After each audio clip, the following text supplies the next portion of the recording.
walking along with the Border Patrol agent. He's the Texas Homeland Security.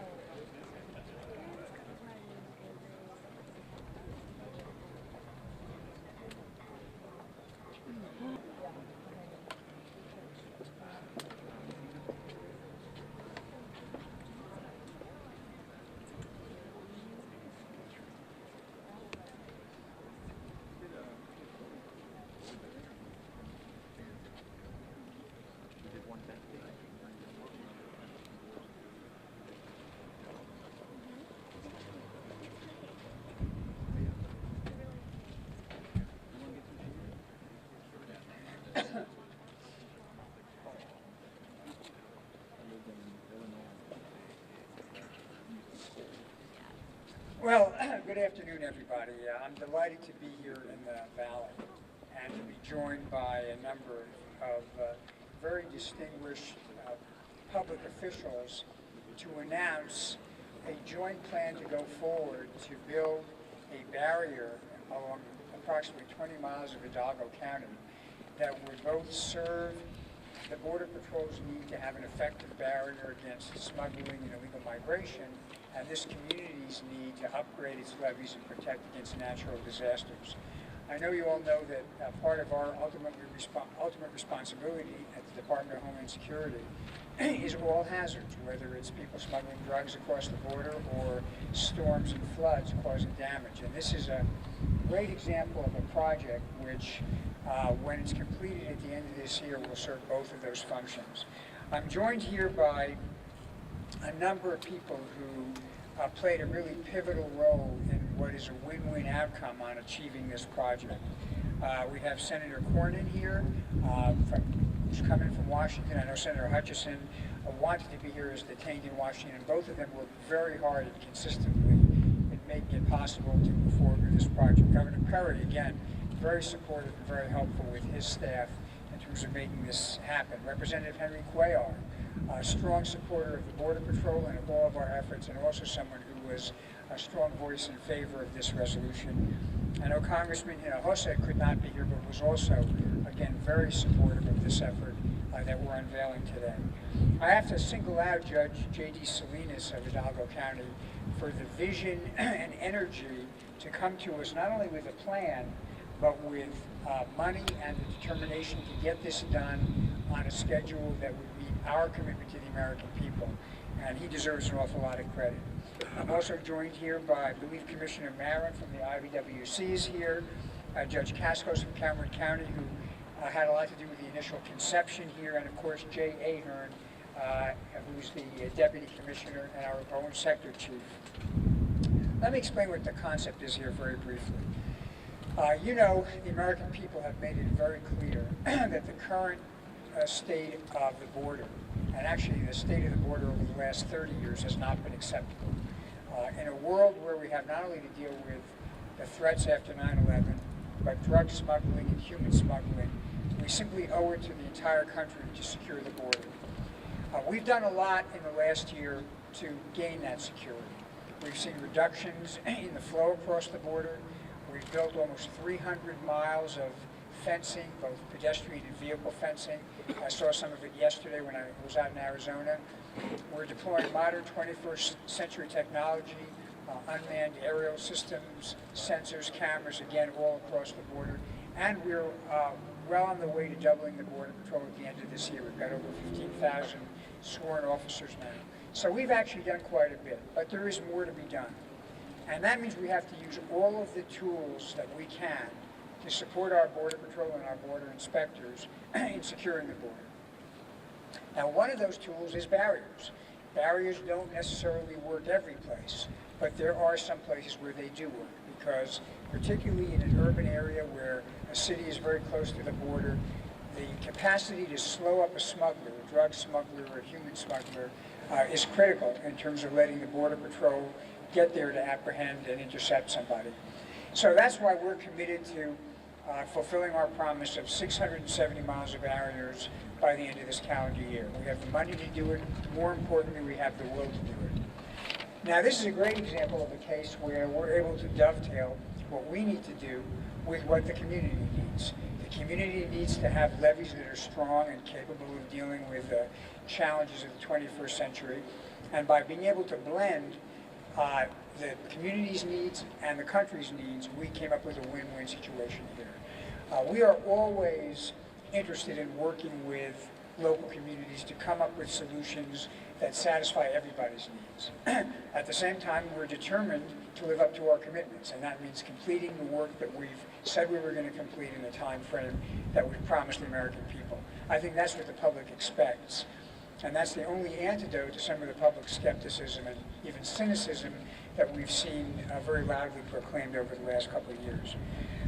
I do want to say that we have, this is part of an extensive process of consultation that we've undertaken over the last year since we've identified areas that we want to tentatively build in. We've contacted 500 individual landowners. We've held 6 town halls in Texas, 11 meetings with public groups, 27 meetings with state, county, and local officials, 5 open houses on environmental assessments, and we had literally hundreds attending some of these open houses and giving comments. So we've got a lot, we've done a lot of interaction. We'll continue to do it, but I don't want anyone to mistake the fact that we are determined to get the job done. Finally, I want to just say that we're looking for a little extra help from our friends in Congress. I know Senator Cornyn and Senator Hutchinson have promised to help us with a little legislative fix we need to get in order to allow us to really actually execute on this agreement. And I'm confident that anybody who has the welfare of the country in this region at heart is going to support that effort. So with that, let me call on Senator Cornyn.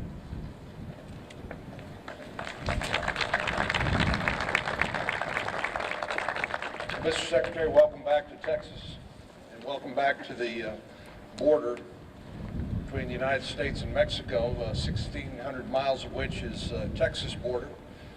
And I always tell folks in Washington, D.C., the problem with Washington dictating to Texas what we ought to do along the border region is that most people in Washington, D.C. have never been to the border.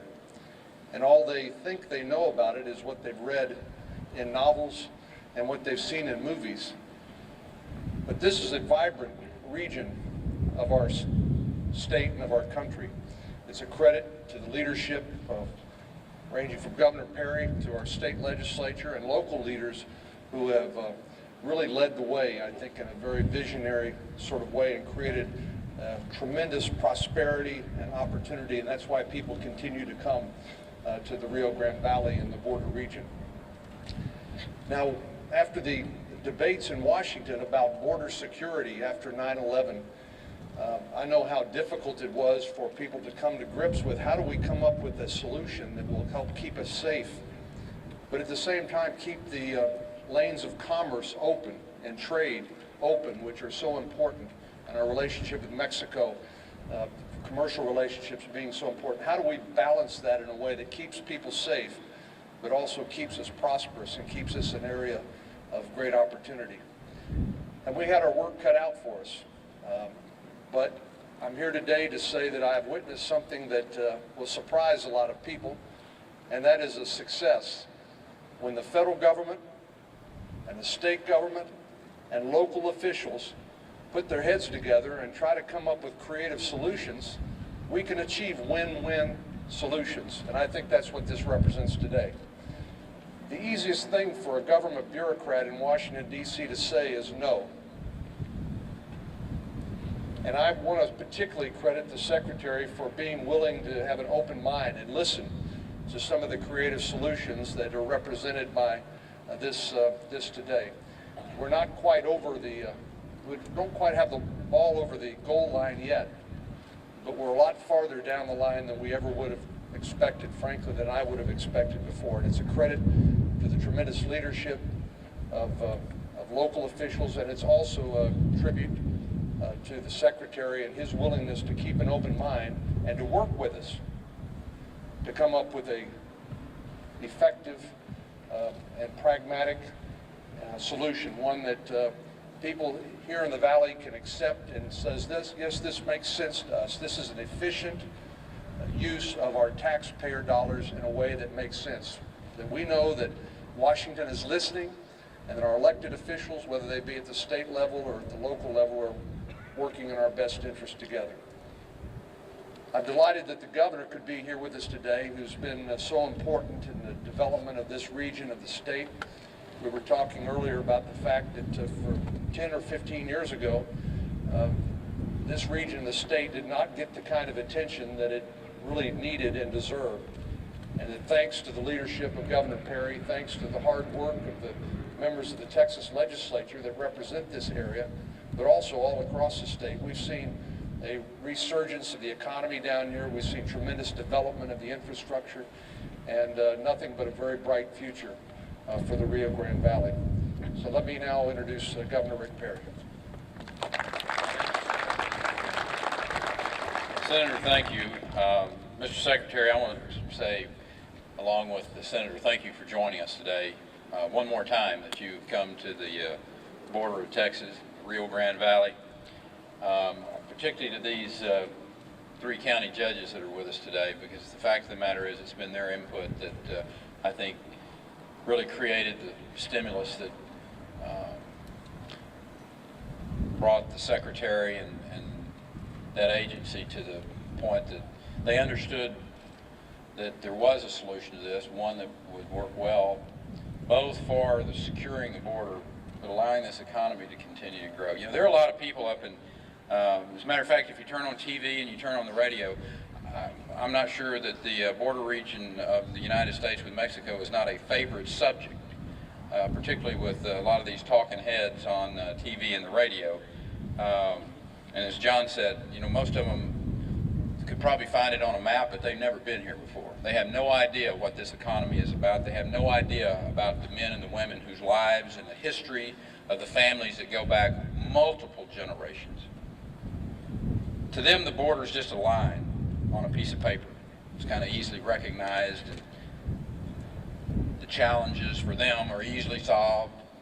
But the fact is, they're just wrong, because this is a very complex part of the world, and in an area that is increasingly significant to the United States and the North American hemisphere. Mr. Secretary, we stand in a city today that is named after a city in Scotland, named after a county from a war hero in Mexico, with a state that has a population that is 35% Hispanic. 20 miles to the south of us is a border that we share with our state's #1 trading partner. Every day, goods and services flow through very well-regulated border checkpoints, bolstering our respective economies, creating jobs, strengthening our relationships. Now, every night, there is a different kind of traffic that picks up. Criminal activity that these great men in the dark green uniforms today deal with.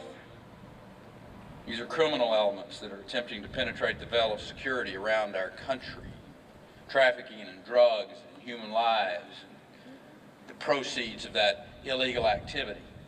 The challenges that we face fall into 2 areas: securing the border and immigration policy. And today we're talking about the first half of that, and that's securing our border. As you've seen today and on your many previous trips to the border, Texas is taking the initiative in addressing the border security challenges. I know you've spent numerous hours with Steve McCraw, our Homeland Security Director, that's here today, as he's coordinated between all of the different aspects of border security. We enjoy an incredibly strong relationship with the Border Patrol. We work closely with them, coordinating their efforts with our local and our state law enforcement. It's especially fitting for us to be here today at this Border Patrol station.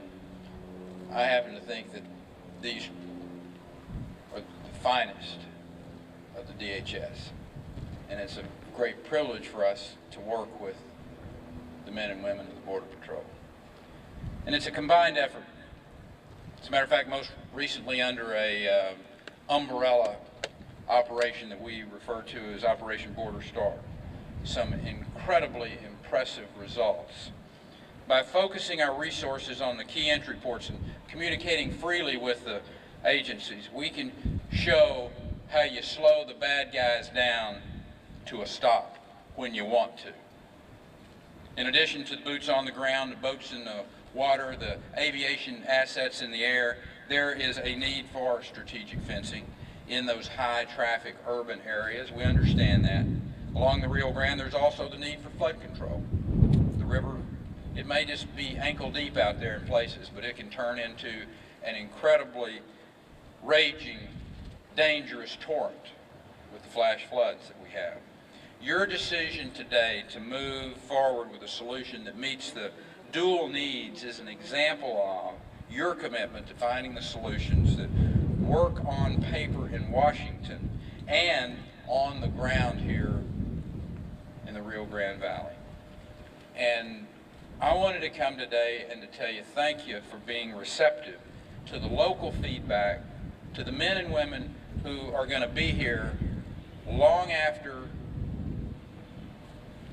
both the secretaries left and as the economies go forward here, with a solution that is thoughtful, that will allow the opportunities for continued economic growth to go forward and to forge a mutually effective solution to a very unique challenge and the opportunities in this area. Thank you, Mr. Secretary.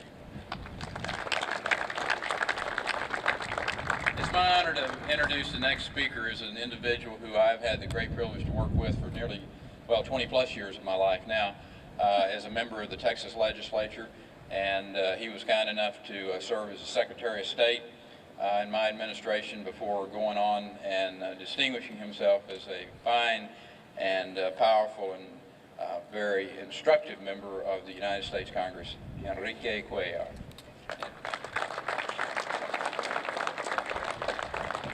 Thank you, Governor. And again, I can tell you from Governor Perry, when I was the Secretary of State, his instruction was to make sure that we worked with the border, and I got that, and it came from the heart. He understands the border, and he understands why this solution today is very important to the border and to the rest of the state of Texas. Senator Cornyn, it was a pleasure seeing you early this morning, coming in from Washington. Cornyn has done a wonderful job. We're working together on making sure that we get creative and innovative like ideas like we have here today. So thank you, Senator. Secretary Chertoff, thank you. We have an opportunity once a month to sit down with the Homeland Security to talk about ideas and look at thinking outside the box, which is so important. And certainly, Secretary Chertoff, we want to thank you because today, working with our local folks, it is thinking outside the box, providing border security while at the same time not impeding trade, tourism, and retail, the retail industry, which is so important to the border. You know, today we're here to talk about, in many ways, the Rio Grande. Think about this. This river is a very special river in so many ways. It has nourished two cultures, two languages, two nations for many, many, many years. It is a treasure chest of biodiversity. Think about what we have here, the birds and other habitats that we have here. And when you look at this river and think about the history and how far it goes, you have to look at what this river means to us. For the Native American, the hunters, it meant a source of water, a source of hunting. Recently, of course, after them, for the Spanish explorers, for the missionaries, for the people, the traders that came in, for the Spaniards and for the Mexicans, it meant a lifeblood to start new settlements, and it has. Settlements that we see here in other parts of Rio Grande. It's been a resource for water, and we know how important that is to both sides of the river. It's been a transportation artery. It's been a symbol for both the United States and for the Republic of Mexico. Today, we know that the Rio Grande, or the border, is a very dynamic place, as the governor just mentioned. It's a place that's growing very fast. And if you look at the area, for many, many years, the border lagged in many areas. But now it is a fast-growing economy that has outpaced many parts of the state of Texas. And again, part of it is because of our relationship that we have with the Republic of Mexico. I think all of us, we know that the Rio Grande is not a river that divides us, but it is a river that unites us together. And when you look at this experience, the relationship between the United States and Mexico and what it means to us for the ones that have been born on the border, have breathed the air, have drank the water, have experienced this North American experience, it's more than just a place to live. It is an experience that means so much for us, a way of life. So, Mr. Secretary, we want to thank you very, very much for working with the local officials. I know we've had a lot of meetings in Washington, in McAllen, in Laredo at the Cotula restaurant, many other places, from tacos to hamburgers, meeting together to make sure that we come up with something that works. There's been a lot of partners, whether it's FEMA, the International Waterway Commission, and Commissioner Carlos Marin. We want to thank you because we want to make sure this works for all of us, to make sure it works with the local folks. The Hidalgo County officials, I know J.D. Salinas and the other folks, from Godfrey to other folks have been working together. We're trying to come up with a solution, as you know, Commissioner Palacios. So important to make sure that we come up with the alternative outside the box. And again, we know that we still have a few challenges. I know that when we look at this, it's going to be positive in the long run. Let me tell you why. Let me give you a couple of reasons. First of all, private property rights in the state of Texas are very important to us here. Very, very important private property rights. This will help us respect, at least in a part, the private properties that we see that's so important to us. It will prevent flooding. We know for residents, we know for businesses what this would mean if we would have a situation that could change our lives here. We also know that in many ways, and we got to do this correctly, Mayor Salinas, we got to do this quickly because we want to make sure that FEMA certifies the levees so we can avoid paying millions and millions of dollars in insurance premiums for flooding. So we have to work this fast. We also know very well that local input, and this is why we're here, taking the ideas, taking the input, where the local government and the state government working with the federal government is willing to put not only words, but resources to make this work. But we also know one thing. We also know that this can be a model for Brownsville, Judge, a model for Laredo, as we've been talking about a retaining wall, the River Vega. So for other communities, this can be a model where we can say we can provide border security, but at the same time respect the history, the tradition that is so important to us here at the Rio Grandes. Es un placer estar aquí con ustedes, una solución que va a trabajar muy, muy, muy bien para los dos lados, para México y para los Estados Unidos. Mr. Secretary, thank you, Governor, Senator, and at this time it is my pleasure to introduce a friend of mine, the judge from Hidalgo County, who has gone to Washington, who has gone to Laredo, has gone to many places to make sure that we make this work.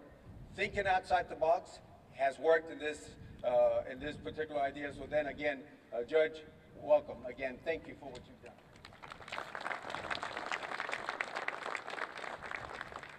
Secretary Chertoff, thank you and welcome to Hidalgo County. On February 21st, when we met in Laredo about a year ago, I felt uneasy about the future of a possible fence in our area. But we did ask you there together that we look at other alternatives that will work for both, not only the Rio Grande Valley, but for Mexico, and to make sure to keep them in mind. I thank you and welcome you and ask you that we continue working with our friends, because when Judge Cascos and I thought about this idea in back of a Suburban on July 10th, when Senator Cornyn gave it to him in a napkin, he said, this is a great idea. We need to continue working on common sense approaches like this. This project that's going to cost about $5.1 per mile is going to take $3 million of the federal money and $2.1 million of our local money, saving the taxpayers of Hidalgo County about $1.5 million per mile. This win-win solution protects also 1.7 billion dollars of evaluation and economic vitality here in Hidalgo County.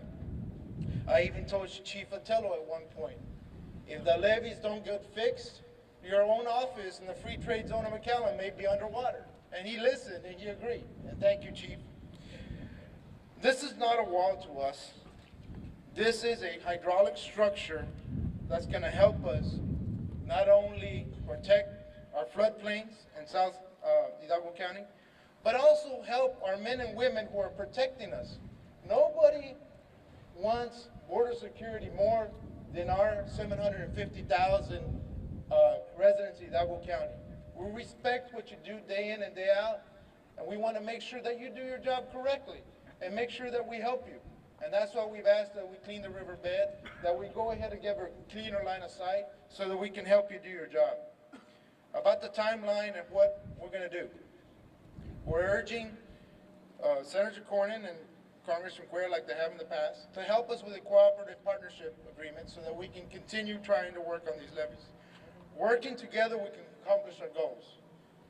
Communication is a lot better than confrontation.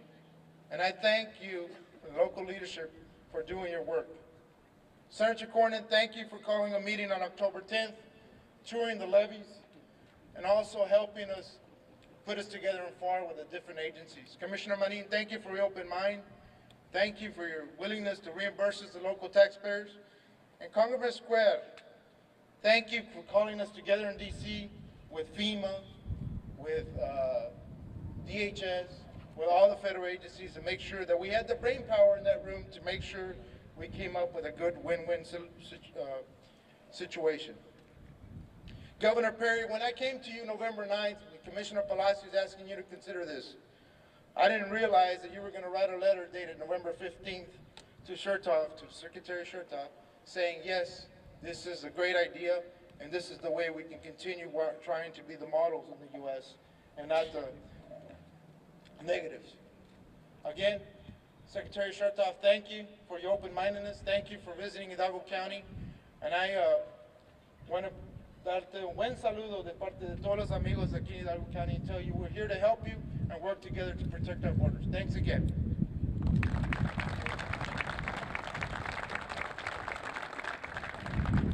Before we take questions, I just want to take a moment to recognize the Border Patrol agents and the National Guard who are present. They, day in, day out, they man the border and they protect the country, and they also rescue people who get themselves into trouble.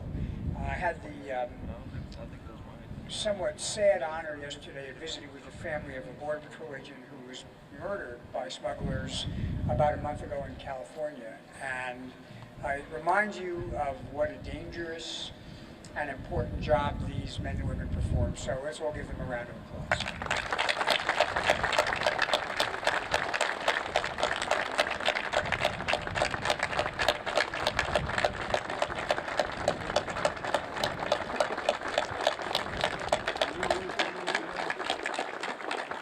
And now we'll take some questions. If you'll identify yourself and also tell us who the question is directed to, I will play the moderator. Yeah. Mr. Chertoff, Victor Castillo with CBS affiliate, KHBT Action 4 News. Basically, there's over 40 lawsuits already pending in court against private landowners, but there's one that has been just recently filed against you, where your name is being named in the federal government. Any reaction to that? Yeah, you know, we always prefer to work cooperatively, but we do have a commitment that we've made to the American people, and that commitment is to secure the border. And the people who decide what is the best way to do that are the Border Patrol, the men and women you see around you. So when they say to us we need certain kinds of fencing or roads or lights in order to do our job safely and effectively, that becomes my #1 priority. What we've done in every single case is we've reached out to people to try to see if there's a way we can satisfy their concerns. It's great when we can do something like we've got here, where we come up with a win-win. But what I can't afford to do is postpone the inevitable and kick this process down the road endlessly. We've waited too long, frankly, to secure the border. So where necessary, we'll go to court. We begin by getting a right of entry. The door is always open if somebody wants us to make an adjustment. We've actually done that. But it's not an invitation to endless debate or endless litigation. And in the end, the most important thing is to protect the safety of our country, and the safety of the people who live in this region, and the safety of the people who patrol it. So we're going to continue to press forward if necessary in court. But anytime somebody, in the face of that determination, decides that they'd rather come to us with an open hand, we're always willing to seize that opportunity to see if we can work things out. Secretary Chertoff, Ron Whitlock.com, and also on ABC, KRGB television. This question for Governor Perry and Senator Cornyn. Now, based on your joint success, Senator Cornyn and Governor Perry, in convincing President Bush to use river fence wall funds to secure the nation's shaky economy rather than harm it, would each of you today agree that the same funding mechanism might be evaluated as a means to build the third U.S.-Mexican dam at Laredo? This would protect border land ports and the unfinished and therefore flood-prone interstate highways that I talked to you about, Governor, here in Edinburgh last Monday, that are currently keeping the U.S. economy competitive with the Far East and also out of bankruptcy.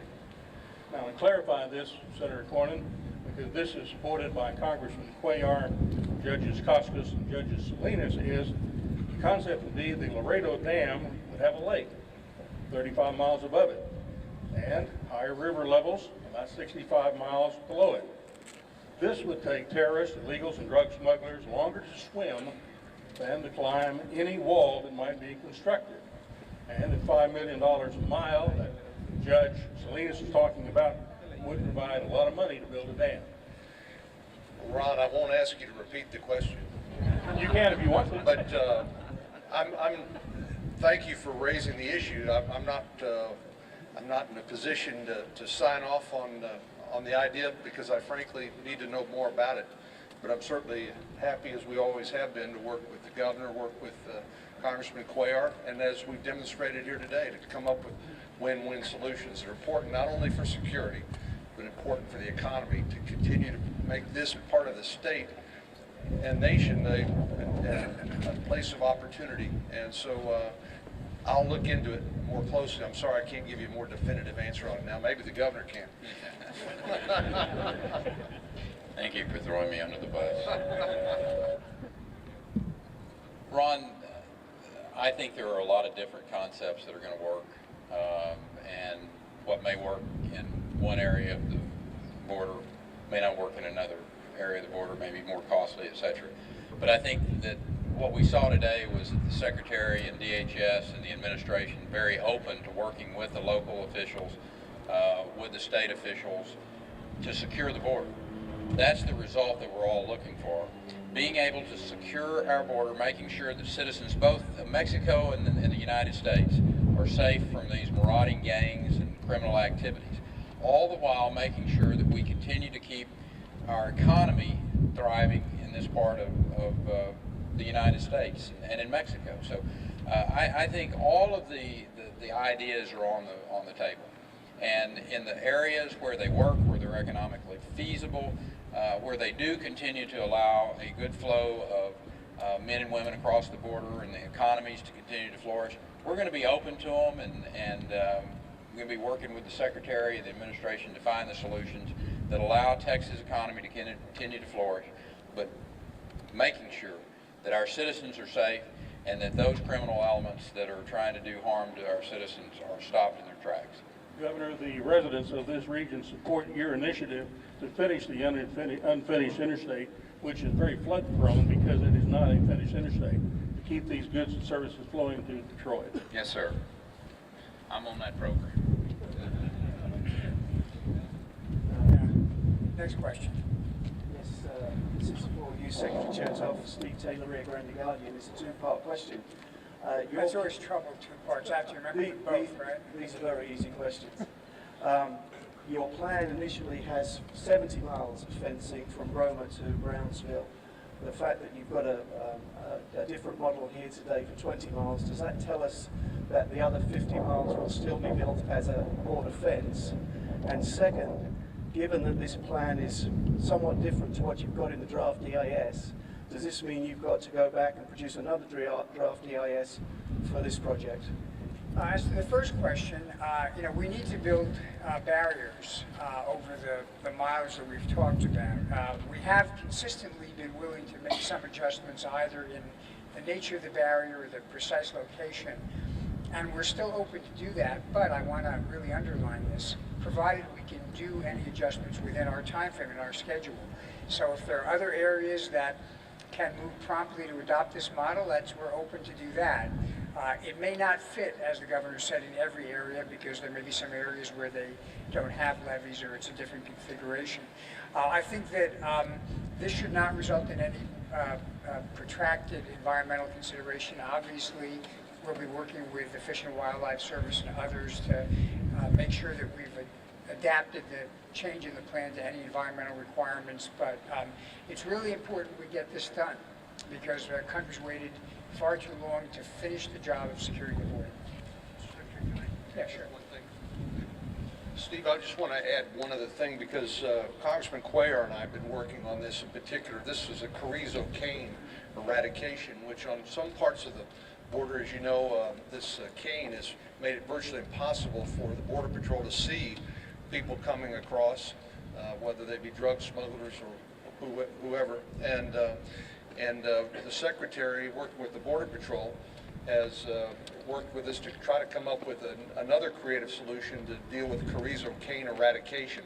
Provides greater access, greater visibility for the Border Patrol, may eliminate the need in some areas to build fencing. And I just wanted to mention that's just another example, like we have here today, of the Secretary working with us to try to come up with creative solutions that maybe eliminate or at least reduce the need for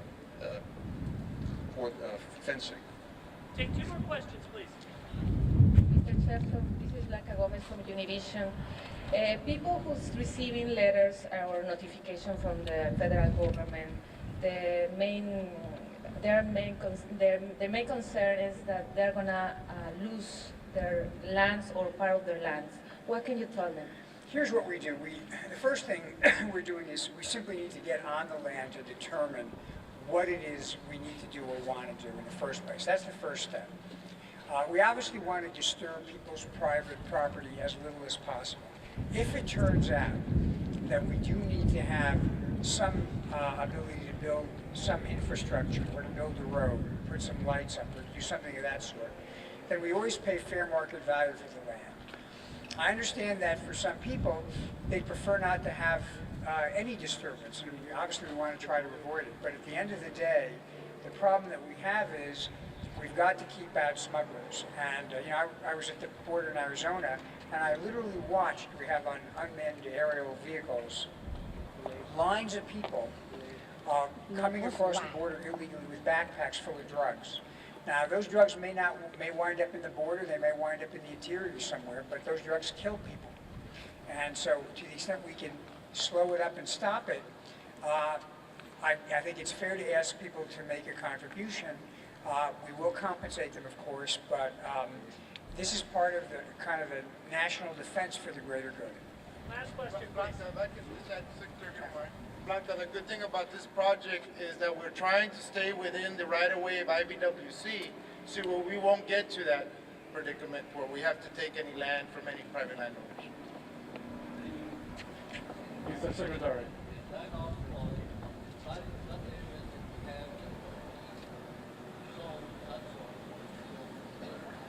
Well, I think there's no question that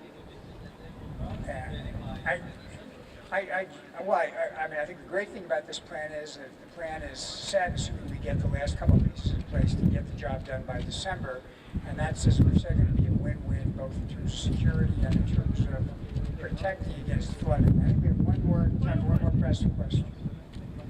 Mr. Weston, Victor Hugo Saavedra from Univision Network. Granjino is a town not too far from here where they are going to build a fence and it's going to affect a lot of the houses.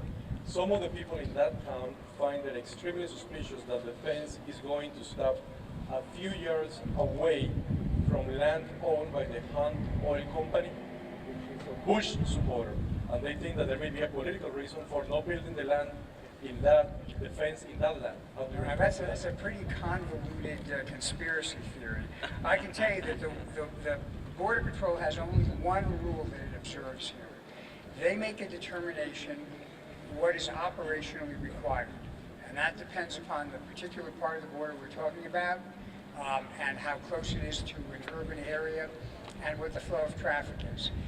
There is no other input into this process. So, this is purely an operational decision made by people wearing the uniforms that you see all around you. And this is why we're committing to this type of project, so we won't have any fencing in Hidalgo County. You won't have any type of land grab at all. We're staying on the IBWC footprint, so therefore there won't be any fencing at all. As you see in this right here, there's no fencing at all, and it's a structure that the Border Patrol can do their job with. Thanks very much, everyone. Thank you.